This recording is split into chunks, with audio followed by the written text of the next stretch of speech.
അസ്സലാമു അലൈക്കും. പ്രിയപ്പെട്ട വിദ്യാർത്ഥികളെ, നിങ്ങൾക്ക് വളരെ ഉപകാരപ്രദമായ ഒരു കാര്യമാണ് പറയുന്നത്.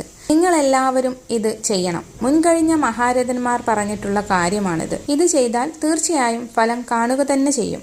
കുട്ടികളുടെ ബുദ്ധിശക്തി വർദ്ധിക്കാൻ, അതുപോലെ ഓർമ്മശക്തി വർദ്ധിക്കാൻ, ബുദ്ധി കൂർമ്മത ഉണ്ടാകാൻ, പഠനത്തിൽ മുന്നേറാൻ, പഠിക്കുന്നത് പെട്ടെന്ന് മനസ്സിലാക്കാൻ, പഠനത്തിൽ താല്പര്യമുണ്ടാകാൻ, പരീക്ഷകൾ എളുപ്പമാകാൻ സൂറത്തുൽ ഇൻഷിറാഹ് അഥവാ അലൻ നശ്റഹ് ലക സദ്റക് എന്ന സൂറത്ത് സുബഹ് നിസ്കാരത്തിന് ശേഷം 7 തവണ വീതം ഓതുക.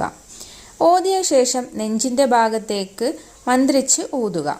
ചെറിയ കുട്ടികളാണെങ്കിൽ സൂറത്തുൽ ഇൻഷിറാഹ് 7 തവണയും 7 സ്വലാത്തും ചൊല്ലി 1 ഗ്ലാസ് വെള്ളത്തിൽ മന്ത്രിച്ച് വെറും വയറ്റിൽ കുഞ്ഞുങ്ങളെ കുടിപ്പിക്കുക.